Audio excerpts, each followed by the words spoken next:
Good evening, everyone. Today is November 13 to 2022. And Happy birthday. thank you. And here we are with the Overzealous Sisters for Christ. Anyway, so we are now on chapter 3 for the confirmation lesson, and we talk about redemption. So I'm just going to read this and then we can discuss about it.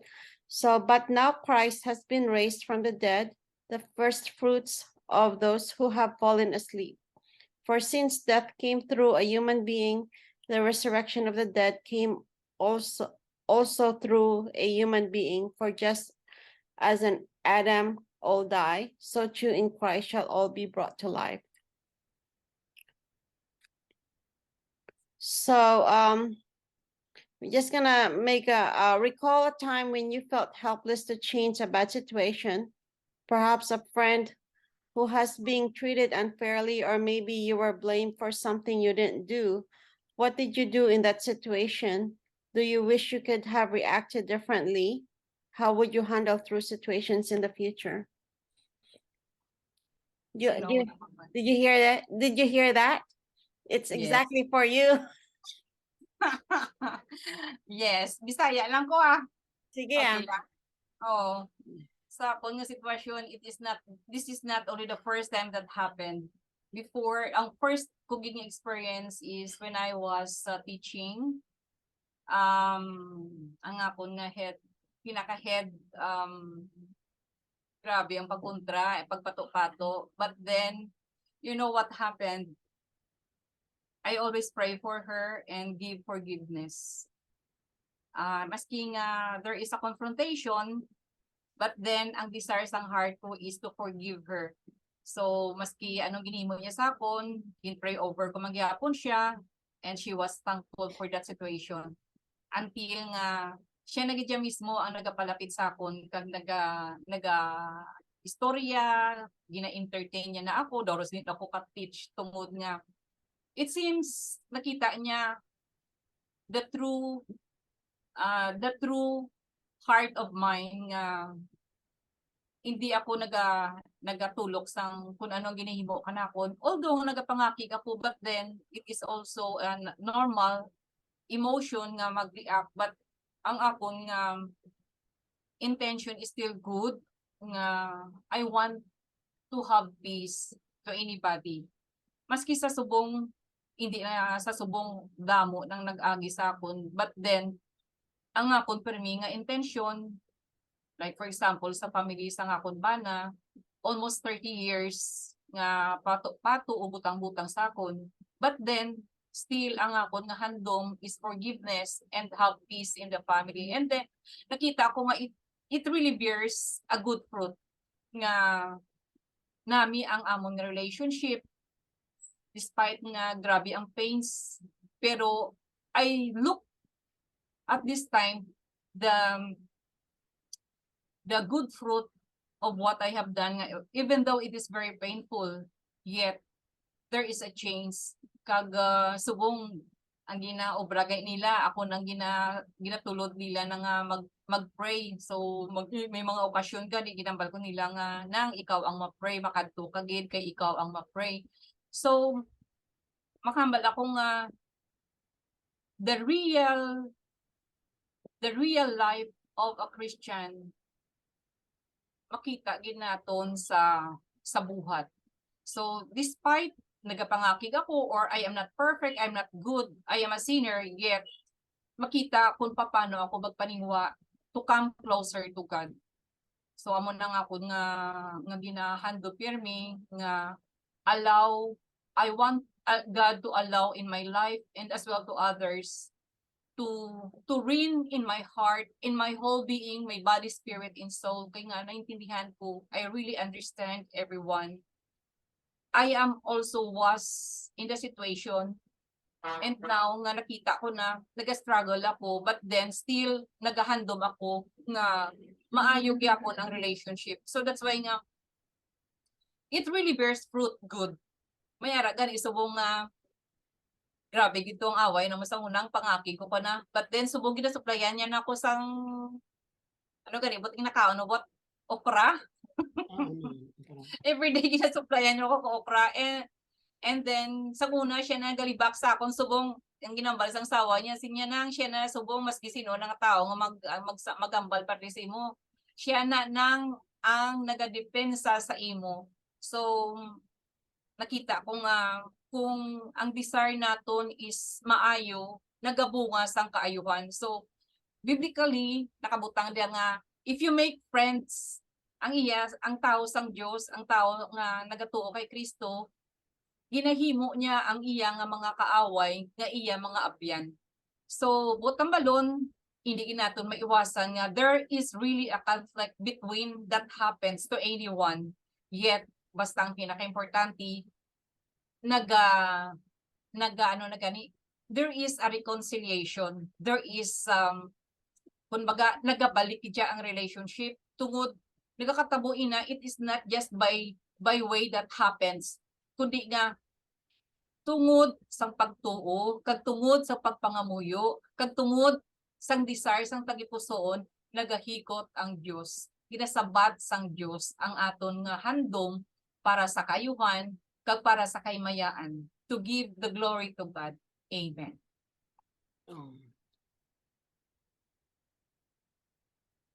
Okay. Ikaw, Bot, anong mambal mo? So ang term nga redemption meaning nga ang si God the Father talaga pa karinang iyang anak to redeem the world. Pero ang importante nga ang teachings ni Jesus ipangabuhi natin. No? Mga teachings niya. Number 1 is ang repentance. Repentance meaning to remove. Hindi ko mo nga magkasala kita mo, kita nga, I'm sorry Lord. Tapos giliwat mo liwan. Mara pa lang, halimbawa, nangawat. I'm sorry Lord, hindi na ako magpangawat. Tapos natin tarman, nangawat yapon. So, that means nga, kung mag-repent ang tao, mag-uhon niya gid ang iya nga batasan. Mag-uhon niya gid nga to ang ano ganun na para makabalik kita kay gin-redeem kita ni Lord Jesus. Kinanglan ang iyang plan nga makabalik kita sa Panginoon sa Ama, Diyos Ama. So that's why ang ginatudlo niya nga repent and obedience to the word of God. Amo ang aton nga ipangabuhi. So makasala kita, yes, makasala kita. Pero kung naman natin nga sala lang ginimo natin, tingwaan natin nga hindi natin pagliwatan. That is meant amo nang matambalan kang repentance nga ginatudlo ni Jesus. Hindi ran kay manan mo ang ano ganira ang pagsilit kang sala sa tao tungod kang deception ni Satan.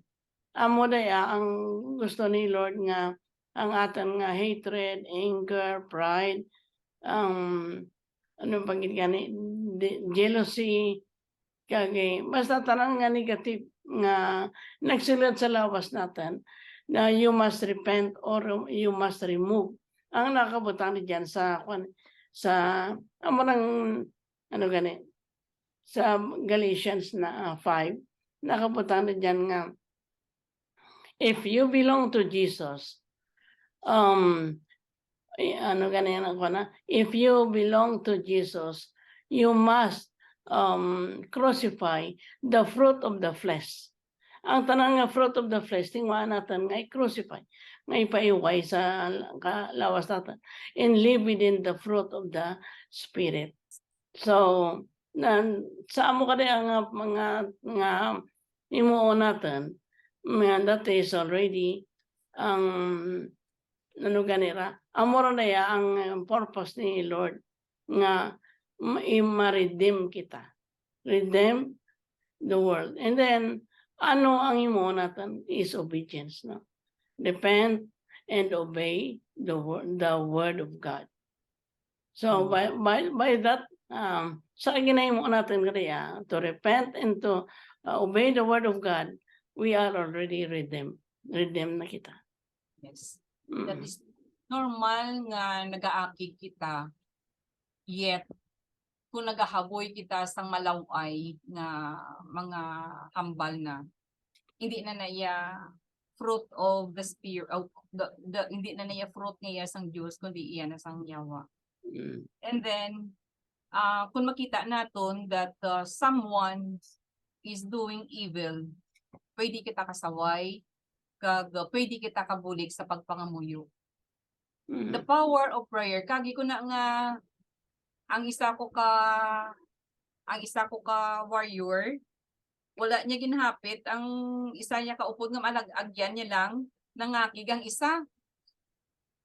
So naga-worship kami, akig siya gihapon. Maski distance prayer, gin-pray ko siya. Sang uli do, hindi kaya makuha. Gintuparan ko nagi siya kag-pray nga mambal ko sa'yo nga akong Lord, kuhain ni saya. Sang ulihi, nakuha saya, siguti okay ka na, sinya sister, salamat, gid. So it means nga, tungod sang desire ko nga gusto ko nga ma-set siya free from the bondage of anger, nakuha tungod sa pagbulig sa pagpangamuyo. So we cannot judge anyone, anybody, but we need to help one another to be free from the bondage of evil. So muna kay balaan kita, tama sa atong judgmental, not only you, but also me. But then, kung nakita ko, my giant enemy is my own self. So that's why nga mo nang balin sister nga sulit naton pag-elo, but then nagagwa gid gyapon ang pagkatao naton lalo na kung di kita makapangamuyo. But then it is nice then that we can stoop down and say sorry to God. When we say sorry to God, that we admit our own mistakes, our sins, it shows of the greatest humility. So ang humbleness is more by accepting our mistakes and ask for the forgiveness and ask God to cleanse and heal the sins that in my heart. Kaya nga hindi kita makasarang. So Jesus comes to the world to save the world, not to condemn the world. So that's why nga kita nga nakahangop, we have to accept and then help others as well through the power of prayer. So Oh, ako yes. I am one of the witness of that, nga nakita ako gid nga kung nagapangamuyo ako, naga-strong ang presence, and then nagalain ang akon nga pag-ugali, nagalain ang akon nga pananawan sa pagkabuhi ko, and then I can help others, and I share also my experience to others because I want them also to learn from my own experience, from my own encounter to God. So amon amon nga angari kami diri nga tatlo, naga-share kami tungod nga this will be also one of the guide for everyone, like mga saints, di ba? Ang ilang nga mga pasos, ang ilang mga ginagihan, gisulat gid, ginimo sila nga saints tungod nga takos gid nga sundon ang ilang mga hinimuan. So like Santa Monica, siya ang ginatawag naton nga mother, siya ang patron saint of mothers kay tungod nga sa pagpangamuyo niya si San Agustin nagbag-o nangin pari pa na mo na siya dang iyang tatay, ang iyang banabali, ang iyang mga in-laws tanan na convert na. So ang mga inagihan sa mga kung paano sila nangin santo, nangin gabay. So damo na nga tanan kita nga mga buhi ang aton nga pag-enkwentro sa Ginoo kag gina-share naton nangin masangkad kag nagapadako sang pagtuo sa mga tao nga ginapaambitan naton. In Jesus' name. So isa man ka teachings ni Jesus. Pray Yes. pray for one another. Pray to your enemy. And then love one another. Mo Yes. nang kanyaman. Like na my sisters, would like yung tawag nga love your enemy and pray to your enemy. Grabe, ginang away ko sa kauhingon ko. Gabayaw ko kamot ko, Lord, patawara ako, patawara ang bana ko, patawara ini nga tao. Pero nga ako, nga balatyago, dapat yun ko. Pero Lord, ko ay ni sa akong tagipusod. So, grabe, gidya yung makabala ko nga sakto, ginambal nga ang tanan nga mga tao sa palibot naton, sila ang palagyan sang aton nga kaluwasan. Ginagamit lang ina sila para matilawan kita kung natutuod kita nga isa ka sumulunod ni Kristo. So kabudlay, maski ako hindi ko gusto kay nga ako sa tama, kami ang sa tama, tapos kami pa ang magpanaog para magpakig-uli, makipag-ayos ang relasyon. So amo gid ang the hardest time, the hardest situation nga kabudlay gid siya. Pero ang ginakapitan ko is ang Biblia nagahambal kag ina nga ginasulat sa Biblia, sugo sang Dios, hambal sang Dios. Karon paano na lang na nagapangamuyo ako tuod, nagasimba ako, but then wala ko ginasunod ang sugo sang Dios. So mo na nga tama gid kabudlay, super kabudlay-budlay kaayo. And then na-use na ako sa muli, hasta nga sige pangamuyo ko sa tanan nga mga tawo nga kontra ko, kag nagakontra sa akon. Lord, heal my pains, heal my sins, heal my sins. Amo man sa ginakontra ko nga nakigan ko, forgive her, forgive them, cleanse and heal their sins. So amo na permi ginaano ko, abi mo sa tulad nga problema nga natabo sa kanakon, I feel love, parang pity and love and concern sa tao nga na. So that's why gambal ko dayon nga Lord, kabay pa nga tagaan siya sa kusog kagabakod, kapawa, kung makita nila. And ang ilang ginihimo kabay nga tagaan sila sa kaalam, direksyon sila pagkabuhi. Kag set them free from the bondage of evil. Kay naintindihan ko gid nga hindi gid man masarap. Ako sa una nga wala pa ako nagapangamuyo, kag wala sang nagabulig sa akon sa pagpangamuyo, kag wala pagid ako sa kusog tungod nga kulang ako sa pagpangamuyo. So kay ang strength ara ko pangamuyo kay ang pagpangamuyo, the time of prayer is the time that we keep in touch to God. Nga kung sino nagaangot sa puno, magapabilin siya. Amo nang kinahanglan nga mangin matutom kita sa pagtuo sa pagpangamuyo tungod ang matutom lamang ang maluwas. Kay nga kung nagapadayon kita sa pag-angot kay Kristo, nagabunga sang Dios non nga pagkabuhi ang aton nga kabuhi. Ang na notisyando gid ako makapangamuyo ako gapangamuyo, ay daw wala ako sang kaakigon. Pero kung hindi kani ako makapangamuyo, ay imbot lang di ko maintindihan ka ugalingon ko. So nagapakilala nga hindi ko kasarang sang sala kag sang yawa without God. So mo nang Pag nasanay ka nga magpangamuyo nga every morning, anytime nga makabugtaw ikaw, nasanay ka nga magpangamuyo, ginapangita ka lawas mo nabatyagan ko rin. Halin ka una, nabatyagan ko rin nga kauna ka nag-maistrap ako, 4 o'clock nagabugtaw ko para nga makapangamuyo ko, makabasa kang Bible. Pagka 5 o'clock diretso, basta 1 hour ka na. Kang uri, kang uri daw sa ko gani. Kapit pa kung mawili ako na malipatan ko. Pero hindi ko malipatan. Bisan, basta na ano batingan ko gusto. Magdali ako kay magtuk sa simbahan at launan ko bugtaw. Makaan ako daat, dumduman ko yung pangadi. Ay, kung ko gini, balik ako. Bisan personal prayer lang. Nga magpasalamat sa Ginoo. Nga amo di ang taon ko kumayong lawas. Tanan, dala ko ron. Tapos, madlagan ko sa simbahan. After kami misa, nag-rosary kami. Nag-rosary kami ng simbahan. Pero kung isa kung ginoo ko ano naman, makaano ko, sus, way ko pangadi, way galing ko naka-istorya pa sa Diyos Ama. Ano ko rin. Sa minatan, our Father, unahan natin. Kung ay pagali ako. Tapos way ko pagali ako, pasalamat. Uy, ginakon bla ko, ano, ipagtuwagan. No, kwan ba ko, kakakibot ako nga, daw something may kulang ang akin nga kwan adlaw balik ko magpangamuyo bisan 5 minutes lang balik ka man kang magkain kang mag-alagan simbahan pero basta ang akin nga prayer nga rosary after kang mass after kang misa Magparayo inan. Okay. You know, ang sitwasyon depende. When the sin is strong, dapat strong ang prayer. Amo gidang na ano ko, once na magpangadi lang ako kang gamay lang, hindi ako kasarang kang saga. lalo na kang nagligad, nag-evangelize ako, nag-share ako, istorya lang kami, tapos kita ko panulay.